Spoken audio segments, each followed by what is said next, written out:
I have a confession. I'm addicted to adventures.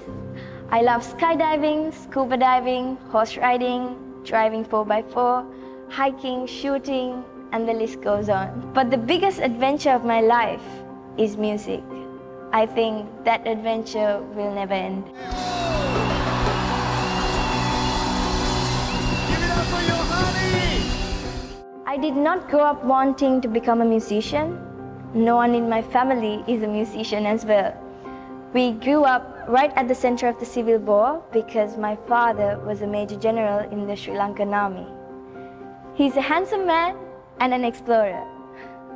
My mother is a stylish woman with great taste.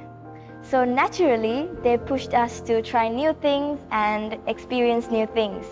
I got piano lessons, did swimming, played water polo, wushu, diving, synchronized swimming, and I also played the trumpet in the school brass band. When the war ended, we moved to London. I finished my high school there and moved back to Sri Lanka. While I was reading for my bachelor's, I started doing a little bit of covers on YouTube with my guitar.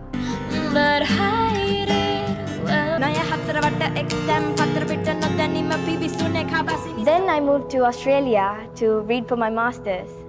I met a lot of people who were doing things that they were really passionate about. So I traveled all around Australia and wrote a song inside a camping tent called Which Way to Go. The reason to write this song was, at the time, I think I was really lost. I didn't know what to do. This was my first song that I ever wrote. So I think, as always, my addiction to adventure won. I graduated and moved back to Sri Lanka to make a living out of music. I started working with an independent music company called Peta Effect, and they have been a pillar of strength ever since. Nevertheless, life was pretty hard. I performed at pubs for 5 hours for just $30 a night. So shout out to Sharon, Frank, and Sukumal who had my back. It was really fun. I absolutely loved it, and I would do it all over again.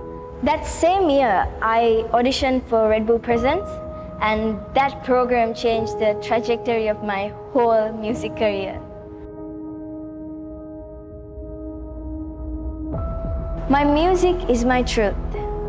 I'm a girl who picked up a guitar in front of a YouTube video. There was no strategy to it. There were no agendas. I did it entirely because I loved it.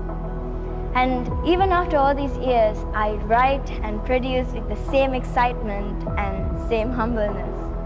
There's so much to learn and so much more to explore.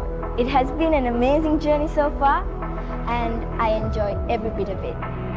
It's not always rewarding, but I think it's always worth it. This is my adventure, and I will not trade it for anything else.